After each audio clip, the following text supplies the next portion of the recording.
देखिए ये आपका सरकारी योजनाएं जो हैं, जो प्रमुख सरकारी योजनाएं हैं, जो इम्पोर्टेंट हैं, जो आपके एग्जाम में आते रहते हैं, यूपी ट्रिपल एस सी और यूपी पुलिस और लेखपाल के एग्जाम में जो आएंगे इस बार, उससे ये जो इम्पोर्टेंट क्वेश्चन के लिए जो ये टॉपिक चल रहा है हमारा, उसको हम लोग आगे बढ़ा रहेंगे। हमारा 4th वीडियो है, ठीक है। तो जननी सुरक्षा योजना, इसमें हम लोग को देखना है। देखिए जननी सुरक्षा योजना नाम से ही पता चल रहा है कि बच्चों और माताओं के लिए समर्पित ये योजना है। इसका देखिए प्रारंभ कब हुआ था, ये तो 12 अप्रैल 2005। इसमें ज्यादा कुछ करना नहीं है आपको, देखिए इसको याद करना ही होगा। इसका डेट, प्रारंभिक डेट क्या है, 12 अप्रैल 2005। इसको किसने शुरू किया था? प्रधानमंत्री मनमोहन सिंह ने इसका शुरू किया था। उद्देश्य इसका क्या था? भारत में बढ़ती मातृ मृत्यु दर व शिशु मृत्यु दर पर अंकुश लगाना एवं गर्भवती महिलाओं के हित में संरक्षण करना, ठीक। मतलब कि जितनी डिलीवरी के टाइम में आपको पता है कि माताएं हैं, जो हमारी बहनें हैं, उनकी डेथ्स हो जाती हैं, ठीक है। तो इसका उपदेश आप समझ सकते हैं क्या था कि जो शिशु दर है और मातृ दर, जो मृत्यु दर है, उसको घटाने के लिए, उसकी डिलीवरी टाइम पे जो मौत हो जाती है उसको बचाने के लिए उनको, ठीक है। आगे हम लोग थोड़ा थोड़ा स्लाइड को नीचे लेते हैं। तो आपसे क्वेश्चन ये पूछा जाएगा कि इस योजना का संचालक कौन है, तो एनआरएचएम। देखिए यह योजना एनआरएचएम का घटक है। एनआरएचएम का मतलब है नेशनल रूरल हेल्थ मिशन, इसका एक घटक है। इसने नेशनल मदर बेनिफिट स्कीम की जगह ली है, ठीक है। नेशनल मदर बेनिफिट स्कीम जो पहले चल रही थी उसको हटा के एनआरएचएम बनाया गया। ये एनआरएचएम का एक पार्ट है, ठीक है। अब थोड़ा सा हम लोग स्लाइड को नीचे लेते हैं, ठीक है। इस योजना का लाभ 19 वर्ष से अधिक महिलाओं के प्रथम 2 शिशुओं को दिया जाता है, ठीक है। अब कोई महिला है जो 19 वर्ष के ऊपर है, उसके जो पहले 2 शिशु होंगे उसको ये बेनिफिट दिया जाएगा। क्या बेनिफिट होगा? देखिए गर्भवती महिला की डिलीवरी के पहले, डिलीवरी के समय के पहले, देखिए थोड़ा सा यहाँ पे एरर हो गया लिखने में, ठीक है ना। तो गर्भवती महिला जो है उसके डिलीवरी जब उसका हो जाता है तो उसके बाद 1,000 रुपये पहले दिया जाता था। वर्तमान में इसको बढ़ाकर 3,000 रुपये कर दिया जा चुका है, जो उसके डायरेक्ट बैंक अकाउंट ट्रांसफर में, बैंक में अकाउंट में उसके ट्रांसफर किया जाता है। पहले 1,000 रुपया दिया जाता था और अब बढ़ा के इसे 3,000 कर दिया गया है, ठीक है। थोड़ा सा यहाँ पे एरर हो गया है, ठीक है। इसको हम लोग पीडीएफ में आपको सही करके जरूर दे देंगे, ठीक। वर्तमान में इस योजना के माध्यम से प्रति वर्ष 1 करोड़ महिलाओं को मदद मिल रही है, जिस पर सरकार का 1600 करोड़ रुपया वार्षिक खर्च आता है। आपसे ये डेटा पूछ सकता है कि वर्तमान में जो हमारा ये मिशन है वो कितने महिलाओं को कवर कर रहा है, तो 1 करोड़ महिलाओं को कवर कर रहा है वर्तमान में, ठीक। लाभ उठाने के लिए जो महत्वपूर्ण दस्तावेज है वो आपको पता है क्या होने चाहिए? Aadhaar card, voter ID, bank account और जन्म प्रमाण पत्र। इतना चीज आपके पास होना चाहिए। तो ये इतना था इस स्कीम के बारे में। चलिए अब अगला स्कीम हम लोग लेते हैं। देखिए जननी सुरक्षा योजना के तरह ही मातृत्व लाभ योजना का भी आरंभ किया गया। ये बिल्कुल दोनों मिलता जुलता ही है, ठीक। इसका प्रारंभ जो हुआ है वो 31 दिसंबर 2016 को हुआ था। इसका भी जो उद्देश्य है वो गर्भवती महिलाओं को वित्तीय सहायता प्रदान करने की है, ठीक है। दोनों में ही सेम कंडीशन है, पर आपको ये याद रखना है, भारत में चुने गए जिलों में सभी गर्भवती महिलाओं को 2 समान चरणों में 6,000 रुपए का वित्तीय सहायता, मतलब 6,000 रुपए टोटल दिया जाता है 2 किस्तों में, ठीक है। वित्तीय सहायता गर्भवती महिला के डायरेक्ट बैंक अकाउंट में ट्रांसफर किया जाता है, ताकि बीच में जो घुसखोर लोग हैं वो उसको खत्म ना कर पाए, खा ना जाए, ठीक है। प्रदान किया जाने वाला पैसा गर्भवती महिला के टीकाकरण, अस्पताल में प्रवेश, पोषक आहार की खरीदारी पर खर्च किए जाएंगे।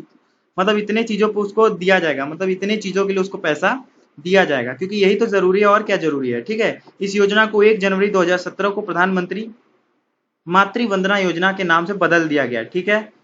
ना चीज वही है, बस इसका नाम बाद में बदल दिया गया। प्रधानमंत्री मातृ वंदना योजना इसका नाम कर दिया गया। इसके माध्यम से अब तक सुरक्षित डिलीवरी के बाद 1,000 रुपए, देखिए अब डिलीवरी होगा तुरंत तो 1,000 रुपए मिलेगा, और जो बाकी बचता है 5,000 रुपया उसको 3 किस्त में आपको दिया जाएगा। टोटल 6,000 दिया जाता है, वो तो आपको पता है, ठीक। लेकिन डिलीवरी के तुरंत बाद 1,000 रुपए, और जो आपका शेष बचता है 5,000 रुपए, उसको आपको 3 किस्तों में माताओं को दिया जाता है, ठीक है।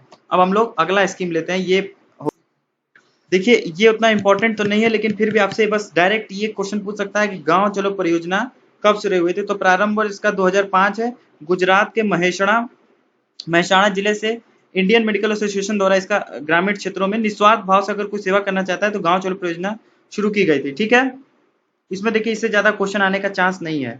देखिए नरेगा, मिड डे स्कूल, सर्व शिक्षा अभियान, ये मिड डे प्रोग्राम और सर्व शिक्षा अभियान, यहाँ से क्वेश्चन आने के ज्यादा चांसेस है, ठीक है। इस परियोजना के प्रथम प्रथमों चरण में प्रत्येक राज्य में 5 गांव का चयन किया जाता है। ये इतना बहुत है, ठीक है। इसका जो डेट है आप वो लोग बस याद रखिएगा, पीडीएफ आपको मिल जाएगी। और वीडियो को अभी तुरंत सब्सक्राइब कर लीजिए आप, क्योंकि आपको इसी तरह हम लोग वीडियो कंटेंट देते रहेंगे जबरदस्त। देखिए, ये आपका हमारा जो सीरीज चल रहा है उसका ये हमारा लास्ट वीडियो रहेगा। मतलब इम्पोर्टेंट गवर्नमेंट स्कीम्स के ऊपर जो सीरीज चली उसका ये लास्ट वीडियो रहेगा। और ये जो आपके सामने जो क्या बोलते हैं स्कीम है, ये बहुत इंपॉर्टेंट स्कीम है, सांसद आदर्श ग्राम योजना, ठीक है। आपको पता है कि इसका शुभारंभ प्रधानमंत्री नरेंद्र मोदी जी के द्वारा ग्राम के विकासों के लिए, अब ग्रामीण परिवेश है और ऊपर से ये योजना उससे ज्यादा रिलेटेड भी है, सबसे ज्यादा उससे क्लोजेस्ट है। तो इसकी घोषणा प्रधानमंत्री नरेंद्र मोदी ने 15 अगस्त 2014 को लाल किले से की थी।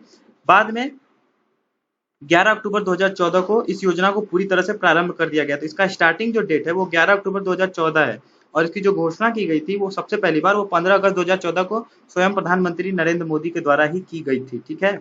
इसमें होता क्या है आप ये जान लीजिए। तो इसमें ये होता है कि जो सांसद लोग हमारे होते हैं उनके जो सांसद के जो क्षेत्र होते हैं, तो उसमें वो क्या करते हैं कि एक गांव को गोद लेना होता है, ठीक है। अब उनका जो क्षेत्र होता है उसमें किसी भी एक गांव को उनको गोद लेना है और उसका विकास करना है। आपने भी इसके बारे में कई बार सुना होगा, ठीक है। इस योजना को ग्रामीण विकास मंत्रालय द्वारा सुचालित किया जाता है। यहाँ पे सुचालित मैं भूल गया हूँ, पीडीएफ में करेक्शन कर दिया जाएगा, ठीक है। अगर सांसद जो है वो शहरी है तो क्या कर सकता है, कोई अन्य गांव जो उसके आसपास का है, अन्य कोई गांव अगर वो शहरी इलाके में पड़ते हैं तो अन्य किसी गांव को वो पिक कर सकते हैं, गोद ले सकते हैं और उसका विकास कर सकते हैं। राज्यसभा के भी, लोकसभा ही नहीं राज्यसभा के भी जो मनोनीत सांसद होते हैं वो कोई गांव अपना लेके उसका विकास कर सकते हैं। देखिए, राज्यसभा के मनोनीत सांसद भी देश के किसी भी गांव को गोद ले सकते हैं। इस योजना का उपदेश था कि 2016 के आखिरी तक, मतलब 2016 के लास्ट तक हर सांसद एक गांव का विकास करेगा। बाद में 2019 में क्या फैसला आया कि अब आपको 2 गांव लेना है, मतलब उसके बाद 2019 जो आएगा ईयर, उसके बाद आपको 2 गांव, मतलब 2019 तक आपको 2 गांव का विकास करना है, ठीक है। तो ये आपके लिए इंपॉर्टेंट था, ठीक है। थोड़ा सा पॉइंट और एक दो है उसको भी देख लेते हैं। वर्तमान में 1484 गांव का चयन हो चुका है इस स्कीम के द्वारा। और सबसे इंपॉर्टेंट जो चीज है इस वीडियो के लास्ट में मैं बताने जा रहा हूं, जिसमें प्रथम 3 गांव जो गोद दिए गए थे वो इस प्रकार है। पहला गांव देखिए क्या है, उनसरी गांव, ठीक है। यहाँ पे अगर मैं इसके स्पेस को खत्म कर दूं, हाँ, उनसरी गांव गुजरात, ठीक है। ये क्या है, दूसरा गांव कहाँ पे है, गुजरात में है, ठीक है, ये गुजरात में है। दूसरा क्या है, दूसरा गांव क्या है, गंगा देवी पल्लवी गांव, ये कहाँ पे है आपका, तेलंगाना में है, ठीक है, तेलंगाना में। और तीसरा गांव कहाँ है, हिवाड़े बाजार गांव महाराष्ट्र में है। तो ये तीनों नाम आपको बिल्कुल याद रखना है, जुबान पे रखना है। पहला गांव तो आपको पता ही होना चाहिए कि पहला गांव क्या है, उनसरी गांव गुजरात।